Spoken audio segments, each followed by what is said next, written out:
These pictures from captured German film of an actual air duel between a Spitfire and a Messerschmitt tell their own story. This Spitfire pilot did not know his acrobatics as well as his enemy.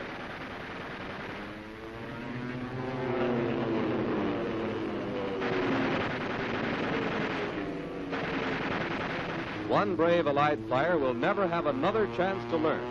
It's too late to learn when you start playing for keeps. That's why acrobatics are essential to every military pilot. Here's an American pilot off to practice acrobatics. Let's see what he must remember to do. Before taking off in a dual control airplane, the pilot must fasten the safety belt in the other cockpit, release the controls, and check the airplane for loose objects which might cause trouble. Then he enters his own cockpit and checks that.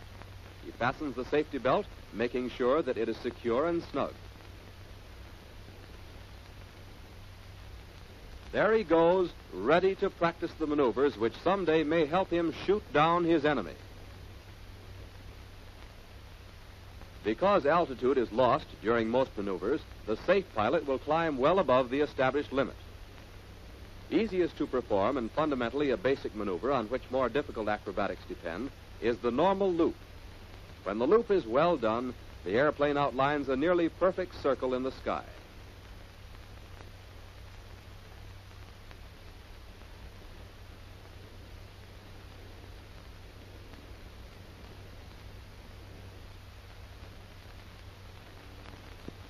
As the pilot noses down to begin his loop, he picks an aiming point, like this road.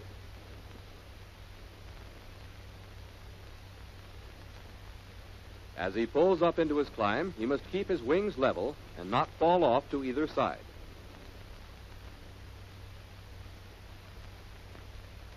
Coming out, he picks up the aiming point again and levels off.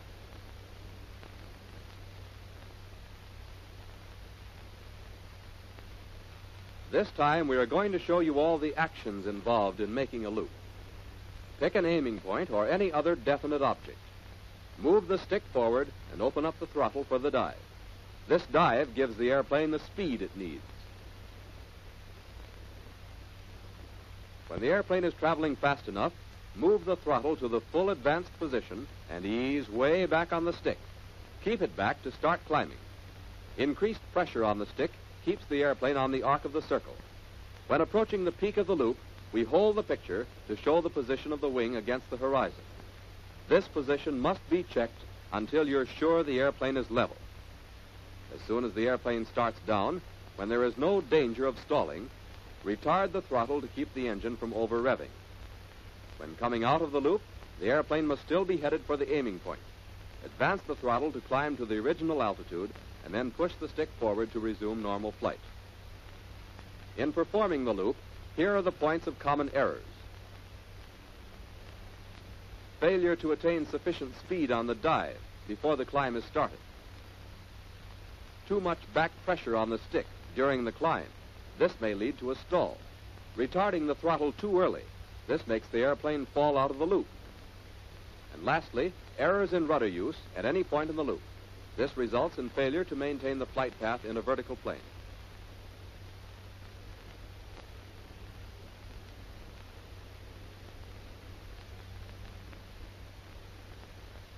When the stick is in neutral position, the airplane is in level flight and your line of sight is on the horizon.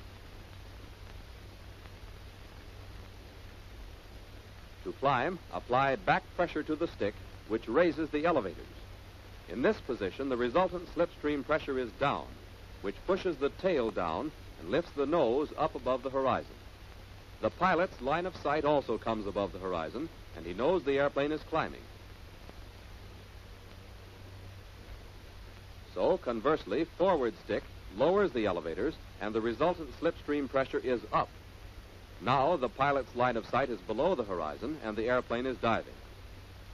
A neutral stick will hold the plane at a constant angle of glide, while back pressure will return the airplane to level flight, which can be maintained by returning the stick to neutral and centering the controls.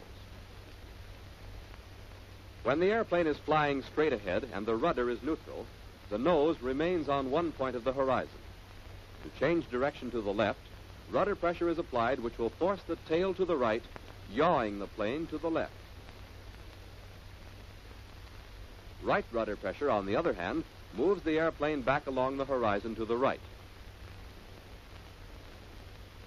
By neutralizing the rudder, the airplane once again is made to fly straight ahead.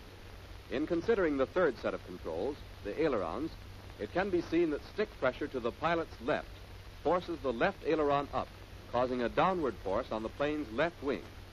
The right aileron goes down, raising the right wing. Thus, the airplane would tend to roll about its longitudinal axis. Contrariwise, stick pressure to the pilot's right forces the left aileron down and the left wing up. Inversely, the right wing goes down. Now, if we were to cause the airplane to roll on its side in a vertical position so that the wings no longer support the airplane, continuing until the airplane is flying on its back, different problems of control effect will arise. The most important thing to remember is that such maneuvers can only be correctly performed by complete coordination of controls. If, for instance, we wish to roll counterclockwise, we apply left pressure to the ailerons and the rudder. This coordination of control causes a motion to the left. As the airplane approaches the vertical position, this continued left rudder would cause the airplane to dive off to the left. To counteract this tendency, right or top rudder must be applied to hold the nose up.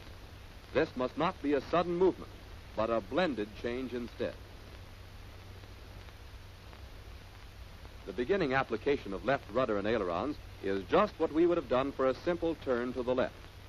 Now, to arrest this turning action, we must also apply forward stick pressure for elevator action. As it is now approaching the same relative location the rudder has in normal flight, the elevator deviation will cause the airplane to react as the rudder usually does. Note that the flapping of the elevators in this vertical position is exactly like that of a rudder in normal flight. The continued application of these controls will cause the airplane to rotate further. Let us examine the situation at the moment of inverted flight. Compare the position of the control surfaces to that of the airplane in normal flight. You'll find that the ailerons and rudder are the same as if the plane were right side up. The elevators in this position serve now to keep the airplane from nosing down. But from the pilot's upside-down point of view, he is applying right rudder and forward stick.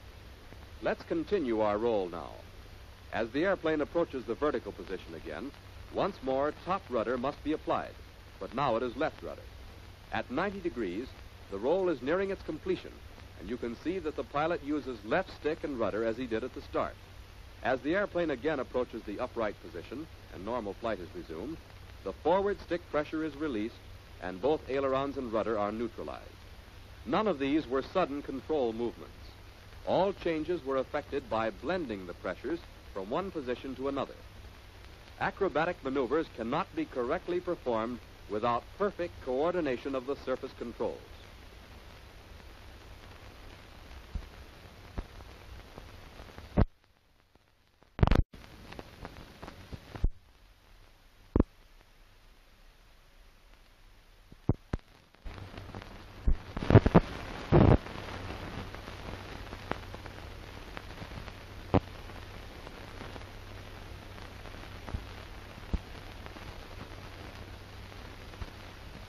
Here is the slow roll, well done. Note how the nose comes up slightly, and the airplane rolls over on its back, and then continues around again. It is a true lateral roll dominated by aileron control. Keep the nose up during a slow roll. If the maneuver is properly executed, the nose of the airplane circles on the horizon throughout the roll. Stop the roll when the horizon is level.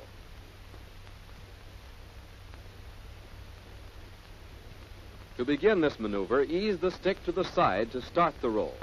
Apply an increasing amount of top rudder to keep the nose up. As the airplane approaches the inverted position, neutralize the rudder controls and press the stick forward. As the airplane continues to roll around, apply top rudder again. Ease off to neutralize both stick and rudder as normal flight position is approached. This stops the roll and enables you to resume level flight. This ribbon path of flight shows the points of common errors in the slow roll. Most common is an error in orientation. This occurs when the airplane is not rotated about a definite position. Failure to use top rudder in the vertical positions of the roll always causes trouble. Failure to hold the stick well over to the side throughout the roll also spoils this maneuver.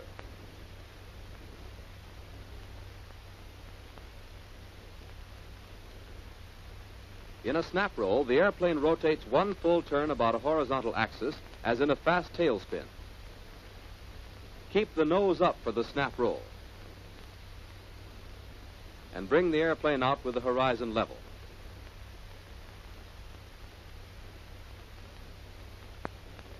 To perform a snap roll, the stick is pulled rapidly all the way back. At the same time, full rudder is given to start the airplane rolling. Use the ailerons slightly if necessary. When nearing the level position, opposite controls are used to bring the roll to a stop. Since the airplane lost airspeed in the maneuver and is near stalling, the nose is lowered before resuming normal flight. In making snap rolls, the more common errors which may spoil the maneuver include too sudden and extreme use of the controls, too high speed during any part of the maneuver, and starting the recovery too late.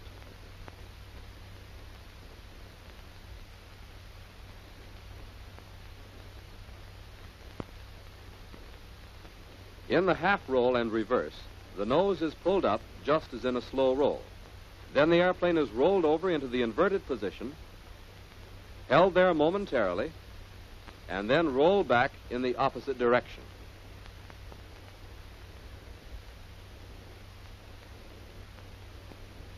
Remember, first roll the airplane to the inverted position. The horizon should be level. Hold it momentarily, and then roll back. Anticipate the return to normal flight by stopping the maneuver when the horizon is level. To make a half roll and reverse, the ailerons are used to roll the airplane over. Top rudder must be used to keep the nose up in a vertical position. Neutralize the controls as the airplane approaches an inverted position, keeping the stick forward to hold the nose on the horizon. Now move the stick to the opposite side to start the airplane rolling back. Again, use the top rudder to hold the nose up. Bring the stick and rudder back to neutral as the airplane moves into normal position. In the half roll and reverse, common errors include failure to orient the roll around a definite point, failure to apply top rudder in the 90-degree position, and failure to hold the stick forward in the inverted position.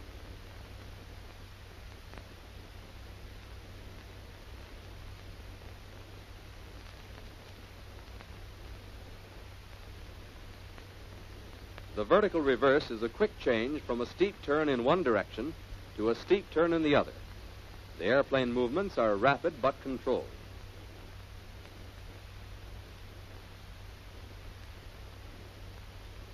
In the vertical reverse, keep the nose of the airplane on the horizon through the initial steep turn.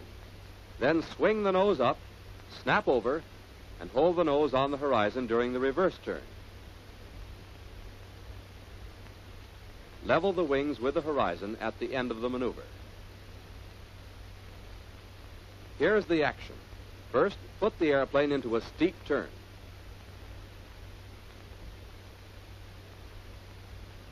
Then apply firm opposite rudder and pull the stick back and over in the same direction as the rudder. The airplane noses up and snaps over. Apply top rudder to keep the nose up.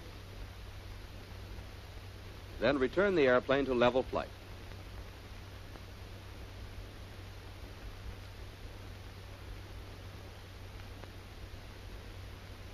Common errors in the vertical reverse are starting the reverse too soon before the turn is well begun, continued back pressure on the stick after the peak of the maneuver has been reached, and violent movement of the stick which may result in loss of control.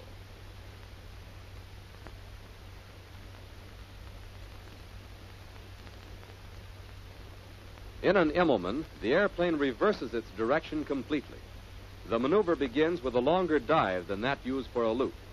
The airplane actually goes through the first half of a loop and the last half of a slow roll.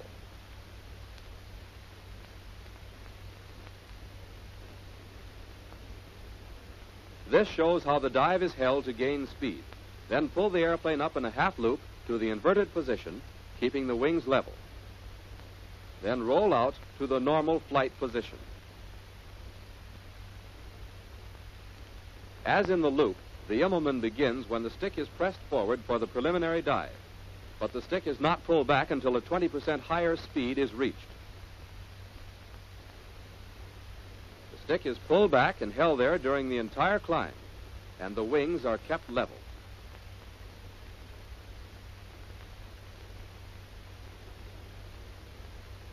When the inverted position is reached, the stick is pressed forward and to one side to begin the half roll. Top rudder is applied throughout the vertical position in order to keep the fuselage level. Finally, the airplane is put back into level flight.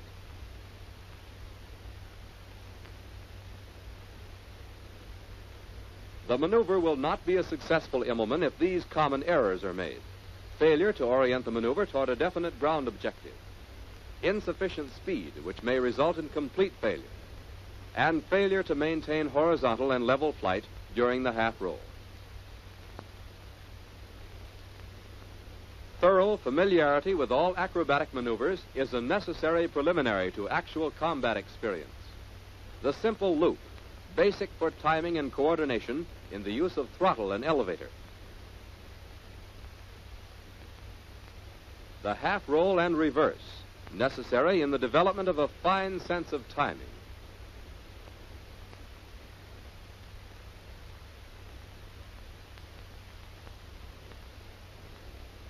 The Immelman, the lifesaver of the First World War, and still the best maneuver to reverse course and gain altitude simultaneously. The snap roll depended on split-second timing and control. The slow roll, essential practice for precision in aileron control. The vertical reverse, used instinctively to avoid collision or gunfire.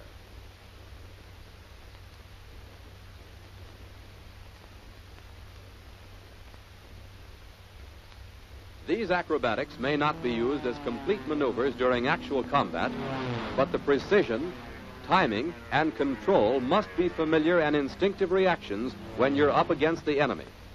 When you practice acrobatics, you are preparing for the real thing.